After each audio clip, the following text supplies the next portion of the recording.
Good afternoon.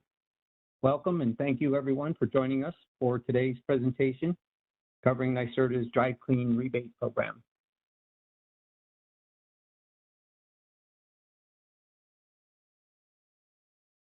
So this is the 2021 dealer training session for the Drive Clean Rebate Program. These are going to be required annually from this year going forward. Next slide.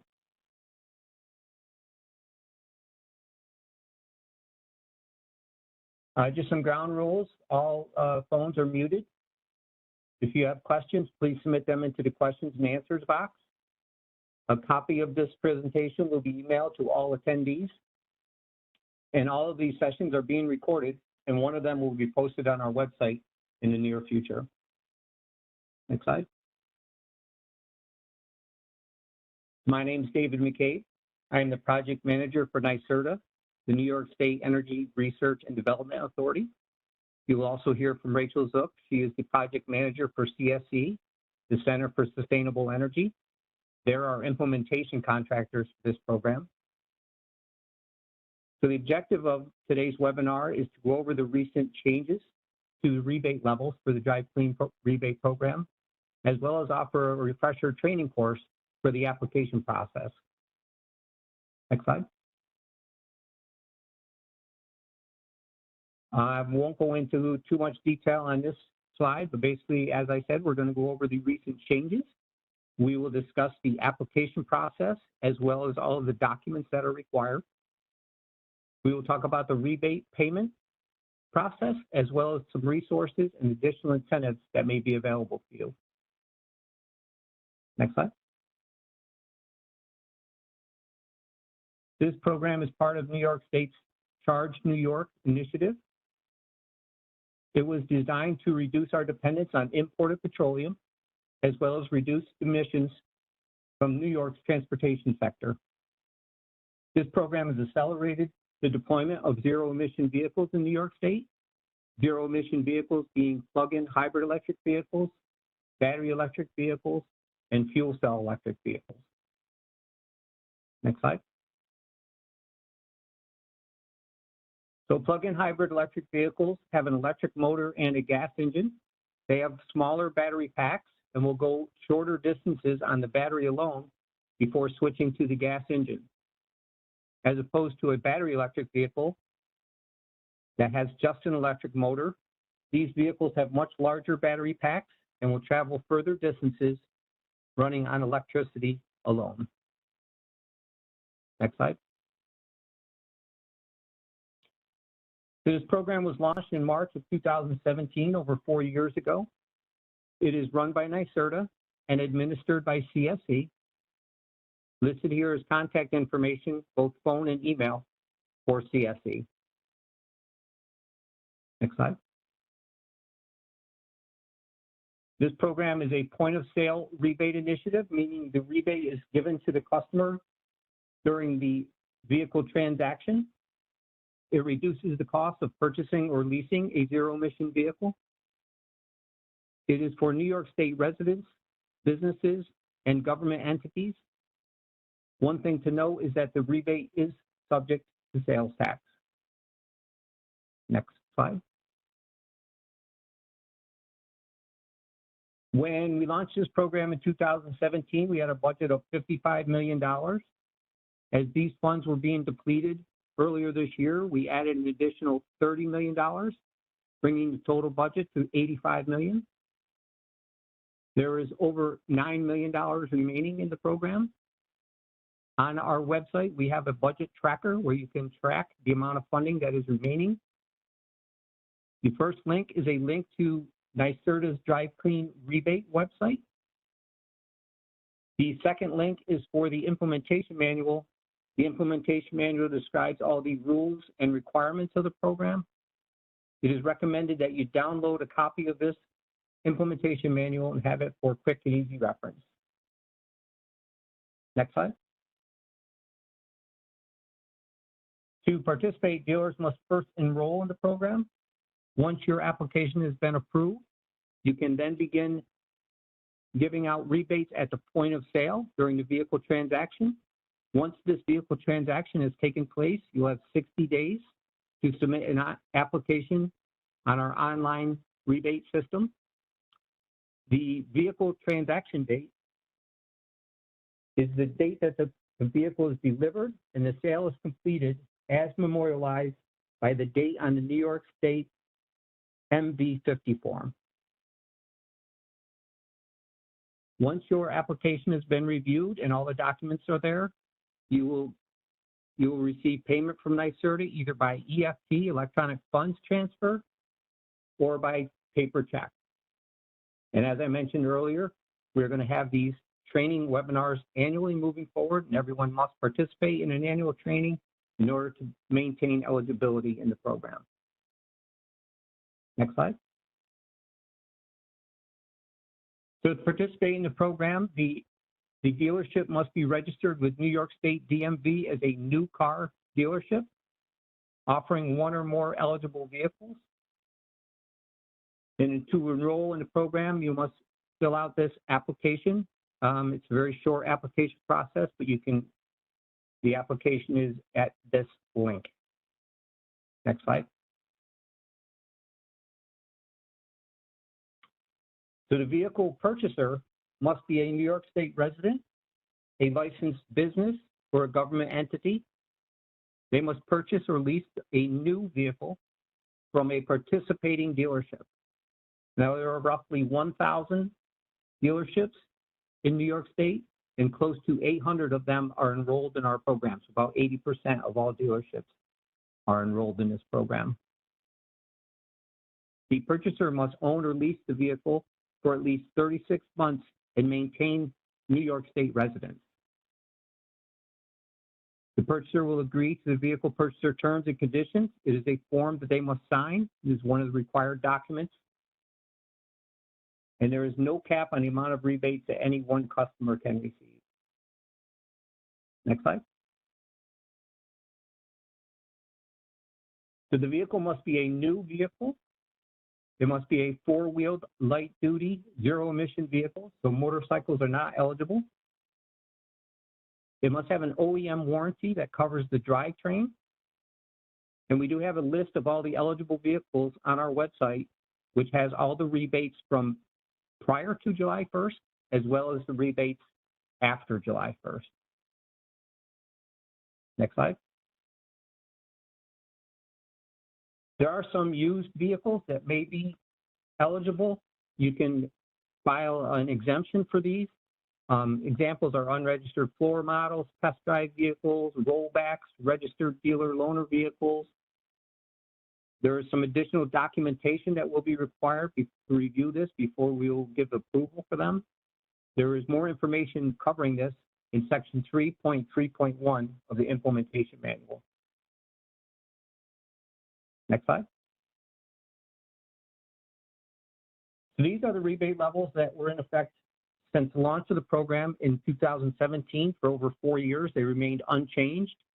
The rebates were based on the electric range, the EPA's all-electric range. Vehicles with less than 20 miles of electric range were eligible for $500. Vehicles with a 20 to 39 mile electric range were eligible for an $1,100 rebate.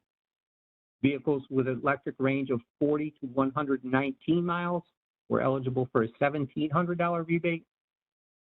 And vehicles with an electric range of 120 miles or greater were eligible for a $2,000 rebate, with the exception of any vehicle that had an MSRP of $60,000 or more. Those vehicles were eligible for a $500 rebate regardless of the electric range. Next slide. So these are the revised rebate amounts that went into effect for any vehicle transaction date that took place on July 1st or later. Again, these are based on the EPA's all-electric range. Any vehicle in electric range of less than 40 miles is eligible for $500. Vehicles with electric range between 40 and 199 miles are eligible for a $1,000 rebate. Vehicles with electric range of 200 miles or greater are eligible for a $2,000 rebate. With the exception of any vehicle with an MSRP of $42,000 or more, those vehicles are eligible for a $500 rebate regardless of the electric range. So this is the biggest change that we've made in the program. We've reduced the MSRP cap from $60,000 to $42,000. The $42,000 is in line with Connecticut's program. The difference in Connecticut is if the vehicle is over $42,000, they are not eligible for any rebate. In New York State, they're eligible for a $500 rebate. Next slide. Now we're going to talk about the application process, and for this, I'm going to turn it over to Rachel. Dave, my name is Rachel Zook. I'm a project manager with the Center for Sustainable Energy. We work with NYSERDA to administer the Drive Clean Rebate Program, and I'm going to walk you through the rebate application process as well as the various required documents for this program. So as the dealer, you do need to submit the online application within 60 days of vehicle delivery to the customer. As Dave said, we are checking the date of sale on the MV50 form to verify delivery date. You will log into your dealer portal. You'll enter the customer's information.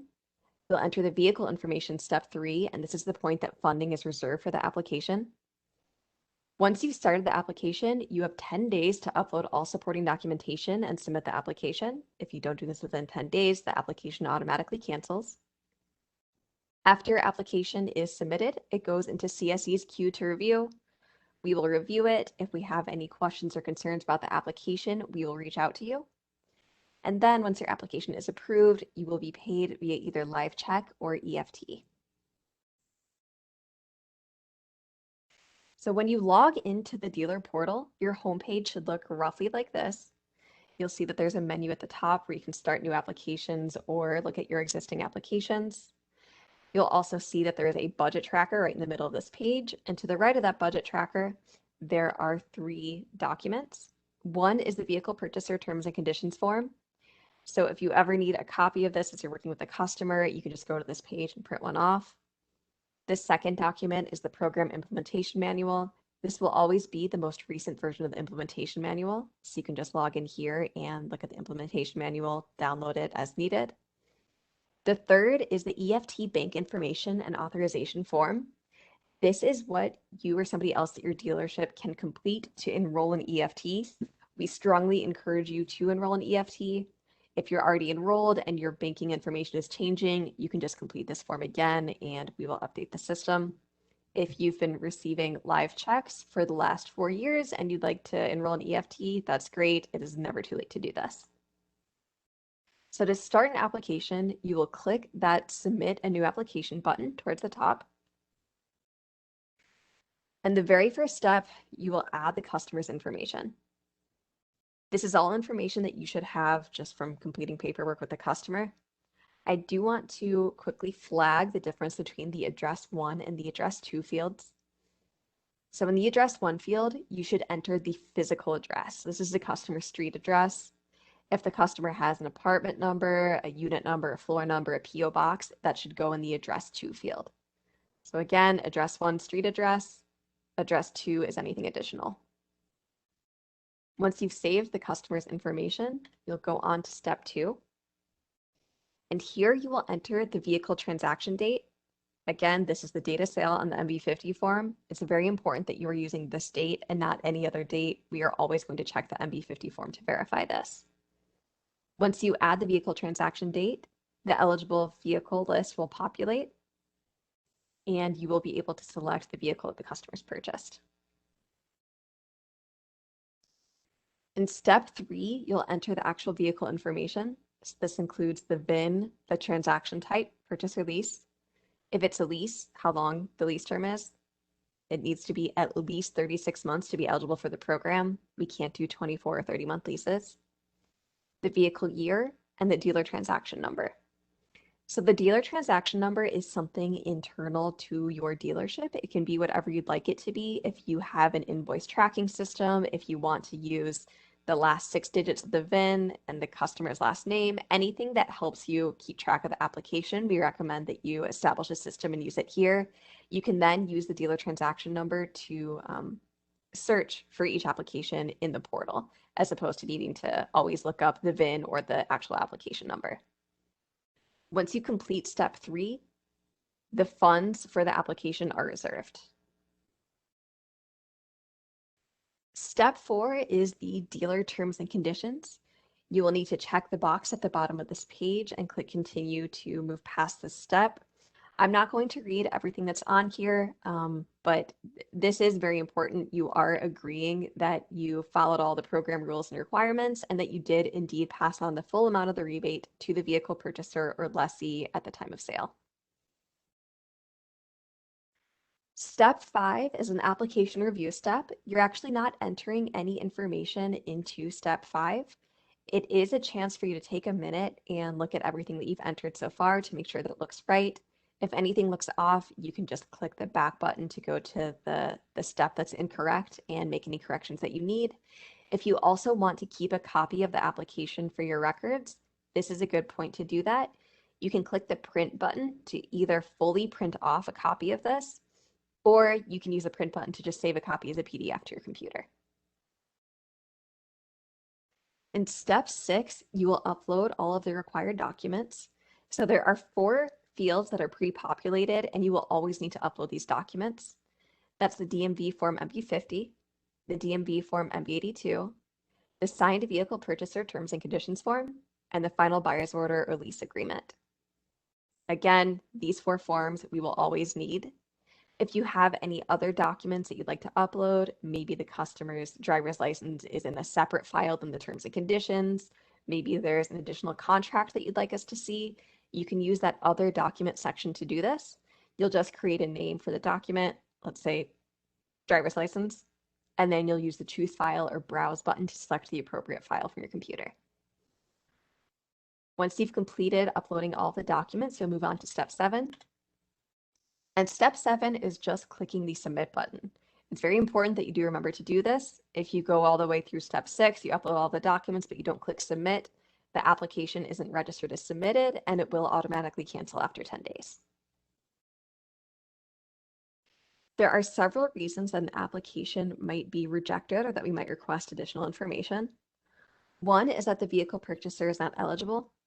Maybe they are a New Jersey resident instead of a New York resident. A second reason is that the vehicle itself is not eligible. Maybe it is a used vehicle that does not fall into one of the exemption categories that Dave listed earlier. A third reason is that the lease term is less than 36 months. As I said earlier, the lease term needs to be at least 36 months. We can't do 24-month leases and we can't do 30-month leases. A fourth reason is that the rebate application was not submitted within 60 days of vehicle delivery. This is an important program requirement. Please make sure that you are submitting all rebate applications within 60 days of when the vehicle was delivered to the customer. Again, we are checking the date on the MB50 form to verify when the vehicle was delivered. A fifth reason is that the rebate was not passed on to the vehicle purchaser or lessee at the time of sale or lease. This is another crucial program requirement. You cannot submit an application, wait for a check from NYSERDA, and then give the rebate to the customer. That's not how this works. When you enroll in the program, you're agreeing that you are going to pass on the rebate to the customer, the full amount of the rebate at the time of sale or lease. And we need to see this clearly on the buyer's order or lease agreement. For a full list of program requirements, you can always reference the implementation manual. Now I'm going to walk through the main required documents for this program. We have the MB50 form, the MB82 form, the signed final buyer's order or lease agreement, and this needs to show that the rebate was passed on to the customer. Finally, we need the vehicle purchaser terms and conditions form, and for individual type applications, we need their driver's license or another proof of residency document. Our first required form is the MB50 form. This is the older paper version of the form. We more frequently see the electronic MB50 form now or the retail certificate of sale receipt. We can accept either version of the MB50 form. We are checking the same fields on both. So on this form, we are looking at the type of sale or the vehicle status. Is it new, used, or a demo? We're checking the VIN, year, make, and model against the information that was entered into the application. We are looking at the date of sale on this form to make sure that it matches the vehicle transaction date entered into the application. We are looking for the signatures of both the dealership and the customer. We understand that for leases, the customer isn't going to, sign on behalf of the leasing company. And for purchases, we are looking at the purchaser information field to check the purchaser name and the New York State address against the application. Again, for leases, we know that it's going to show the leasing company's information, and that probably isn't in New York. That's okay. But for all purchases, we are going to be checking this field for accuracy. The second required document is the MV82 form, both pages of it. On this form, we are checking the name of primary registrant and the name of co-registrant if needed, needs to match the application. We're checking the address for the primary registrant gets mail, and this needs to be a New York State address. If the customer uses a PO box for mail, that's okay, but then we are also going to look at the field below this that asks where the primary registrant resides if it's different from the mailing address, and that also needs to be a New York State address. On the MV82 form, we'll be checking the VIN, make, and year of the vehicle against the information in the application, and we are checking for the registrant's signature. Our third required document is the final buyer's order or lease agreement. We can be relatively flexible in the format of this. Some people submit a bill of sale or an invoice. That's perfectly fine as long as it has all the information that we need. And you'll see in this example right here that there's the Drive Clean rebate clearly called out with the $2,000 rebate amount. We always need to see the rebate called out. On this document, we are checking the purchaser or lessee name against the name in the application. We're verifying the New York State address of the purchaser or lessee. We're checking the VIN, year, make, and model. We are looking for the Drive Clean rebate listed clearly with the corresponding dollar amount. And a quick note on the rebate name, please refer to it as the Drive Clean rebate. It is not a tax credit or the Clean Air rebate. If we see one of those incorrect names, we will need to reject it. It's important that we see that the customer got the rebate, and it's also important that the customer understands exactly which rebates they received. It's also important that this is called out with the exact dollar amount, whether that's $500 or $2,000. We do understand that in some of the contracting systems that all of the rebates are lumped together. That's okay. Just make sure that you are providing a breakdown of those rebates alongside that aggregated total. On this form, we are also checking for the signature or signatures of the purchaser and lessee. If it's a lease, we're looking for the lease terms, and we are checking the vehicle status for new, used, or demo. The fourth document is the vehicle purchaser terms and conditions form. For individuals, the top portion of the second page needs to be completed. For non-individuals like businesses or municipalities, the bottom portion of the second page needs to be completed. For individuals, we need to see the name of the vehicle purchaser, the signature of the vehicle purchaser, and this needs to be a physical signature. We cannot accept electronic signatures. We need the vehicle purchaser's email address and the date that the form was completed. About the email for the vehicle purchaser, they do need to provide this, and you do need to enter this accurately into the application. When the customer signs the terms and conditions form, they are agreeing to receive program-related surveys. There are only 2 of these, and we send those out via email. So it's very important that they do provide their correct email address. For non-individuals, so again, government entities or businesses, we need a little bit more information on this form. We need the legal business name, the EIN, and the domicile address for the vehicle, the name and title of the authorized representative, the signature for the authorized representative. Again, this cannot be an electronic signature. It needs to be a physical signature. We need the authorized representative's email address, and we need the date the form was completed. For all individual type applications, we need a proof of residency document. We asked for the New York State driver's license, and this is what most are able to provide. On this, we are checking for the customer's name, the license ID number, a New York State address, and the expiration date. If you are taking a photo of the license, that's perfectly fine. Just make sure that there's not a light glare that's covering the name, the ID number, the address, or the expiration date. If the customer is unable to provide a a driver's license for whatever reason, we can take alternative proof of residency documents. There's a full list of these on page 10 of the implementation manual. A couple examples are on this slide. We can take a utility or cable bill that's dated within 3 months of the date of sale or lease. We can accept a property deed for a property in New York. And we can also accept a voter registration notification card that's been issued within the past year. If any of the documentation that you submitted is incomplete or incorrect, somebody from the Drive Clean Rebate team will send you an email explaining what was rejected and what needs to be resubmitted. A reminder email is automatically sent 5 days after that initial incomplete email. So if you receive a reminder email that doesn't have a lot of information in it, you should check your inbox for an email that would have been sent 5 days earlier that lays out exactly what was rejected and what you need to resubmit. You do need to resubmit documents within 10 days of when you receive that initial incomplete or response requested email. And you need to resubmit documents in the dealer portal. Please don't email them to us. We can't accept them that way. And I will walk through the process of resubmitting in the next slide.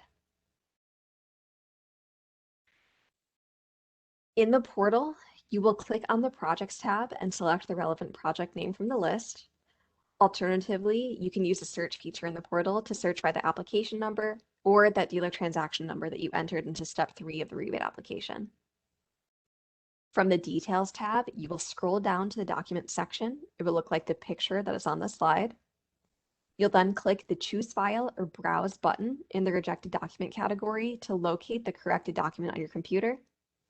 Once you've uploaded that document or documents if there are multiple, make sure that you click Save or Save Document. If you navigate away from this page without saving, then the system doesn't register that you've uploaded anything and it doesn't repopulate into our queue to review. When you do click Save and Upload New Documents, it does populate in our queue and we know that it's time for us to review it again. I would like to briefly go over documents containing personal information. We absolutely cannot accept any documentation that has social security numbers or financial account information. This includes, but is not limited to, copies of credit applications, checks, credit cards, debit cards, and social security cards. If we see any documentation that has social security numbers or financial account information, we are going to reject it immediately. If it continues to be an issue for the dealership, we might have to cancel the applications outright. So it's very important that you are following these guidelines. If there are any required documents that include this information, like we sometimes see contracts that have a field for the customer's social security number, make sure that you are blocking it completely before making copies of or taking pictures of the documents. It needs to be obstructed entirely, whether you are whiting it out or putting a little piece of paper over it. We don't really care how you do it, but we need to not be able to see any of that sensitive information. Once your application is approved, rebates are issued to dealers via either electronic funds transfer or EFT or via check. You can enroll in EFT at any point after your dealership application is approved. We strongly encourage that you do this. Payment is sent within 30 days of the application's approval date.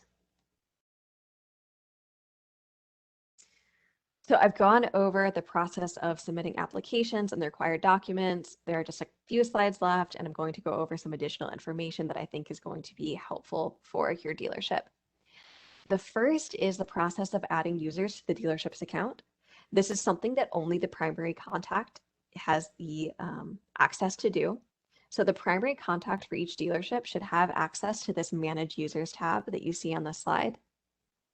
The primary contact, to add somebody else to the account, will just click Add a New User and enter all the fields. This is very quick. It's just, first name, last name, title, email address, phone number. As soon as the primary contact clicks Save, the new user will receive login credentials via email. We strongly encourage there to be at least a couple of users for each account. Even if you have one person that typically handles all rebates, people get sick, people leave companies. There are lots of last minute things that can happen, and we always want to make sure that there's somebody else at your dealership who's able to take over if needed. There are several training resources available to you. Online, there's an instructional video. There's an initiative reference guide. There's an archived webinar from towards the start of this program, and we're going to be adding one of these newer webinars to the website as well. There's a frequently asked questions page. There are actually two. There's one for consumers and one for dealers. And you can always contact CSE, the Center for Sustainable Energy, via email or phone. Our phone number is 866-595-7917, and our email address is nydriveclean@energycenter.org. Here is the URL for the program website. If you want to look at the budget tracker, if you're not doing it in the dealer portal, you can just look at it by clicking on the 4 car dealers link. There are some other sublinks within the 4 car dealers page. There's the dealer resources, which has the implementation manual, terms and conditions form, the dealer agreement that you sign when submitting your contract or application to enroll in the program, as well as the videos. There's also a very robust FAQ page for dealers, and this goes over a lot of the questions that we get most frequently. There are several other incentives that you might want to be aware of. You probably know about the federal tax credit of up to $7,500 per vehicle. Most OEM websites clearly show what the applicable federal tax credit is, but if you're unsure, fueleconomy.gov, that's .gov, has a really good breakdown of federal tax credits for EVs as well. There's also the HOV lane exemption and toll discount for the Long Island Expressway. If your dealership is in the Long Island area or you have a lot of customers that live there, they are probably very interested in this. There are time of use electricity rates through utility companies. These are utility rates that reduce the cost of home vehicle charging during off-peak hours. So if you have a customer that's planning to charge their vehicle at home, they're probably very interested in this, and you can guide them towards calling their local utility and asking specifically about time of use rates. There's also the New York State Alternative Fuel Vehicle Recharging Tax Credit and Cleaner, Greener Communities. So the tax credit for chargers and funding for communities with streamlined permitting for charging stations. So if you work with a lot of municipalities, it would be good to learn more about these programs. There are also DEC rebates for municipalities, and these are up to $5,000 per vehicle and up to $250,000 per facility for eligible charging infrastructure. At this point in the presentation, we would like to open it up for any questions that you have. If you think of anything that you'd like to ask about later, you can always contact CSE at the information listed on the slide. Thank you, Rachel. We had a few questions during the presentation that I was able to answer in the Q&A box. Again, if you have questions, please enter them in the Q&A and we will get to them. I'm just going to go over the ones that I have already answered. Someone asked if they were representing multiple dealerships, if they would get credit for all of those. The answer is if you entered these in the registration form, then yes, you will get credit for all of those dealerships. If you did not enter your dealerships in your registration form, please email CSE at NewYorkDriveClean@EnergyCenter.org and list out the dealerships that you do represent, and we will make sure you get credit for those. Second question was, if you are already enrolled and signed up with NYSERDA, do we need to do anything more to continue now that the program has changed? The answer is no, you do not. As long as at least one representative has attended one of these webinars, you will maintain enrollment. And as Rachel mentioned, we do strongly encourage to have 2 or more people that have gone through this training so they know how to submit rebate applications if the first person leaves for whatever reason. Next question was, if the customer elects to have a 24-month lease, are they eligible for the rebate? The answer is no. The leases must be at least 36 months to be eligible for the Drive Clean rebate. Someone asked if it was possible to get a confirmation email or something similar at the end of this training. The answer to that is we will be sending a copy of this presentation by email to all attendees in the next few days. So you won't be getting an email in 30 minutes from now, but it will be in the next couple of days. Another question was, is there certain verbiage that NYSERDA requires on the rebate line to disclose the Drive Clean Rebate? The answer is yes. It should say Drive Clean Rebate.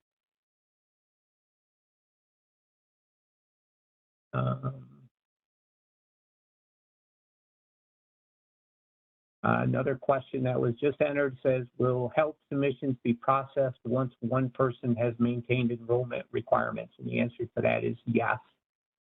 I will say that with the changes that came on July 1st, we had a lot of rebate applications, so we're a little bit behind in our review process.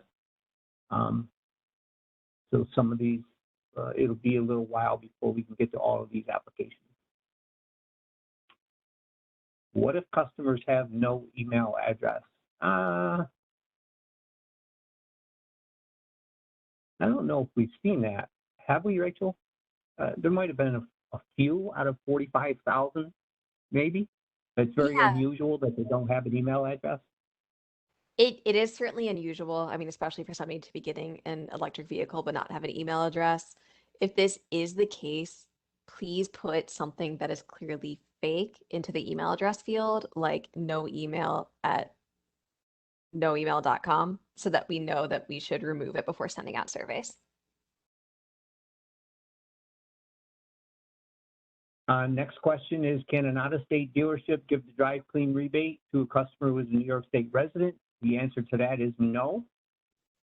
The only dealerships that are eligible must be registered with the New York State DMV as a new car dealership. So only New York State dealerships that are enrolled in this program can give the rebate. So if they're not an enrolled dealership, they are not eligible to give the rebate because they won't be able to be refunded.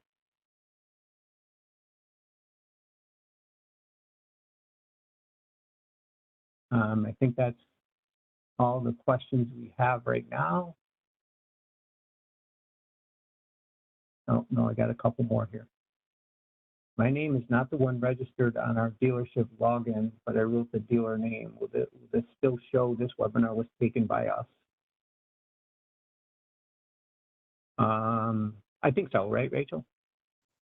Yeah, as long as the dealership name is correctly recorded, then we will be able to update our records appropriately. We don't necessarily do it by the individual's name. Yeah, but we do encourage you, if you are not a user in the portal, that you become one.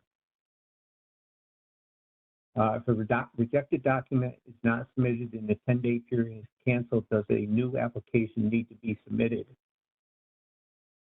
I'll let Rachel answer that one. Sure. So if a rejected document is not submitted within the required 10 days and the application is canceled, if you contact CSE within 30 days of the cancellation date, and it's still within 60 days of the vehicle transaction date, so still within the eligibility window, we can reverse the cancellation.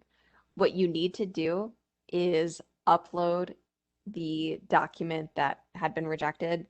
If it was multiple documents, upload all of them, and then send us an email to say, this application was rejected on this date. I've uploaded the corrected documentation. Can you please reverse the cancellation?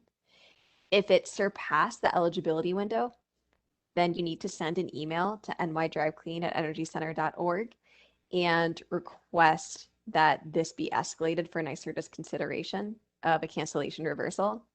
You will need to provide a reason why the application was not resubmitted in a timely manner.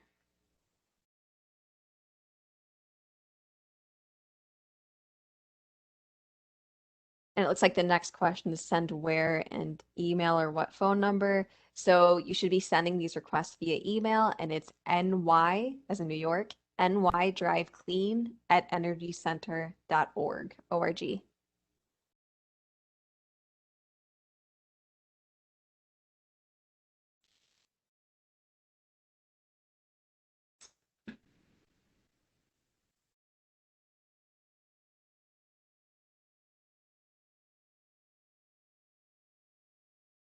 Okay, I'll give everybody a couple more minutes if you have a question. please submit it in the Q&A box. I hope this webinar was helpful to everyone, and everyone that took this webinar, your dealerships will now be given credit, and you will maintain enrollment in the program, and your applications will now be able to be reviewed.